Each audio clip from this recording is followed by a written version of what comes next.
Здравствуйте, мои дорогие подписчики и гости моего канала. С вами бабушка Сонбо.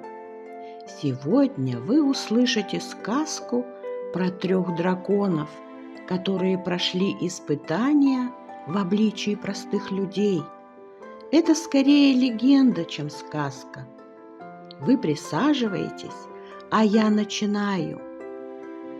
Небесное наследие. 3 пути к величию. 1 глава. Далеко за пределами земли, на самых высоких небесах, существовало королевство, где все было пронизано светом и силой магии. Это было место, где облака плыли, подгоняемые ветром, а звезды служили для путников путеводными огнями.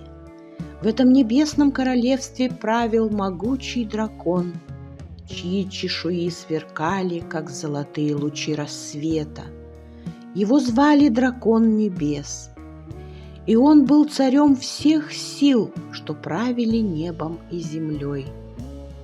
Дракон Небес, несмотря на свою несравненную мощь, был мудр и добр. У него было 3 сына.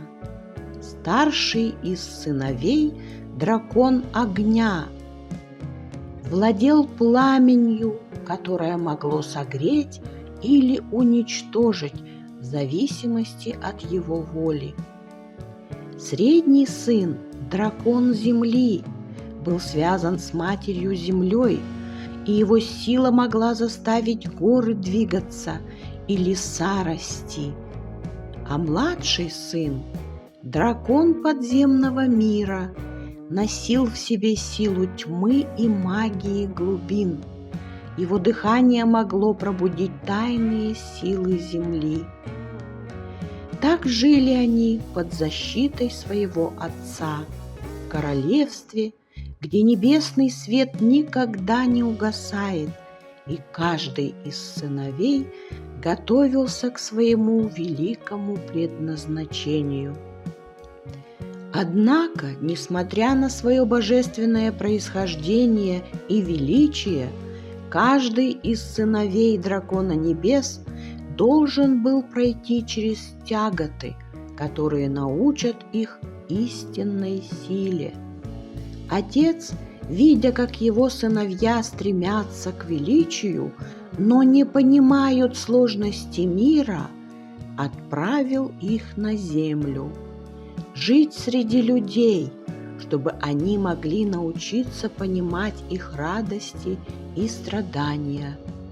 Владыка Небес принял решение, что его старший сын, дракон огня, родится в семье бедуинов, и ему придется расти и взрослеть в этом бесплодном месте, научиться добывать воду, которая была дороже золота, справляться с песчаными бурями, то и дело возникающими в этом безжизненном месте. Также он должен будет научиться терпению и милосердию, ибо пески не прощают поспешных решений. Люди здесь выживали и боролись за каждую каплю воды и еды. Он должен научиться справляться со своей страстью и огненной яростью, научиться гасить в себе это пламя, чтобы помогать тем, кто оказался в беде. Воля Отца свершилась. В далекой безжалостной пустыне среди золотых барханов раскаленных скал жила семья бедуинов. Их шатры стояли там, где вода текла лишь по капле, где солнце плавило землю, и каждый шаг был борьбой за жизнь. В одну из самых знойных ночей, когда ветер уносил в небо песни песка, в семье родился мальчик. Ему дали имя Нариман, что означало «похожий на огонь». С самого детства в нем бушевал огонь. Его руки дрожали всякий раз, когда он видел несправедливость. Его глаза загорались, как пламя. В нем просыпалась неистовая сила. Но рядом с ним всегда была его подруга. Ее звали Фатьма. Она была дочерью одного из кочевников, тихой, мудрой не по годам, девочкой, чьи глаза мерцали, словно луна в воде пустынного оазиса. С детства они были неразлучны. Она помогала Нариману укротить свой гнев, а он охранял ее от любой опасности. Дети росли среди кочевников, слушали рассказы старейшин о временах, когда вода текла в этих землях свободно, а не пряталась глубоко под землей и песками.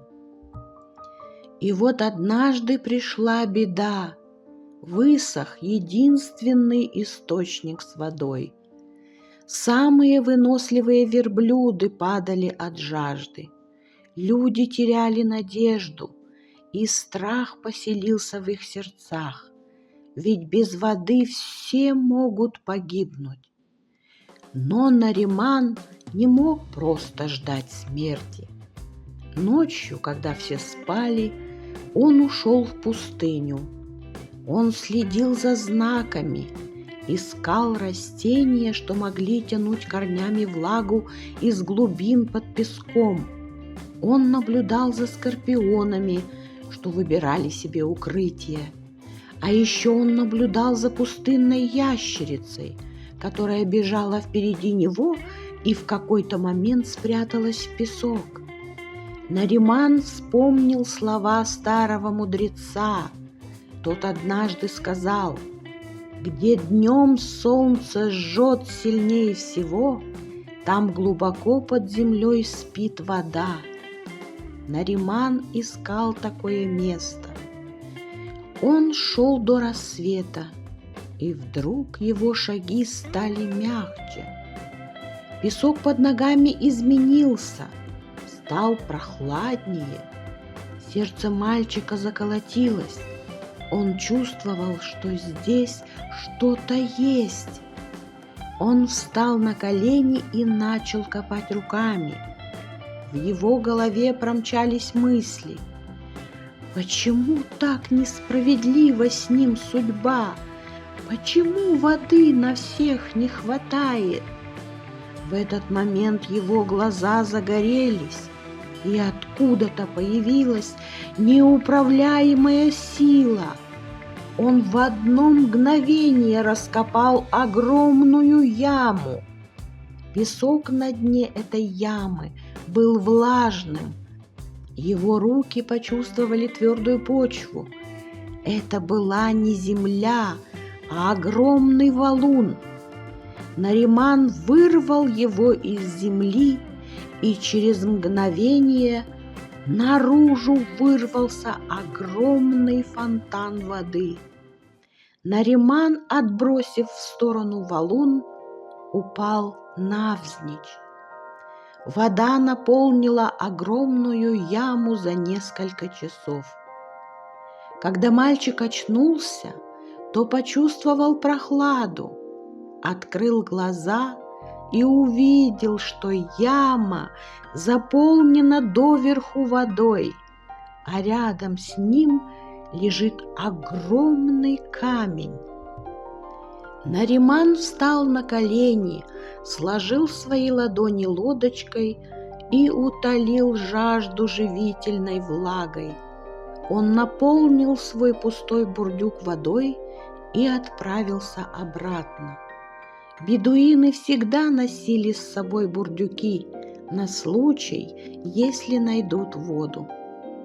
Когда он пришел в свое поселение, он крикнул: «Вода! Я нашел воду!» Сначала ему никто не поверил, но Нариман привел всех к источнику, около которого лежал огромный валун. Когда все увидели воду, Их крики радости заглушили даже ветер пустыни. Старейшины смотрели на мальчика с уважением, потому что он был тем, кто нашел воду в пустыне. Фатьма радовалась больше всех, ведь это ее друг нашел это место и спас всех от верной смерти. С тех пор его племя поселилось около этого источника. Все караваны, проходя по пустыне, сворачивали к нему, чтобы пополнить запасы воды. Ни одна песчаная буря не могла засыпать этот источник. С годами это место стало зарастать. Там выросли кустарники и деревья. Так появился оазис посреди пустыни под названием Огромный валун. По вечерам Нариман и Фатьма любили взбираться на этот огромный камень и часами смотрели на небо. Их дружба была крепкой, а когда они выросли, их дружба переросла в любовь, сильную, как сам пустынный ветер. Продолжение следует. Мои дорогие друзья, я жду вас в следующем ролике, а пока подписывайтесь на канал, ставьте лайк и напишите комментарий. Ваша обратная связь очень важна для меня. Я всегда рада вам.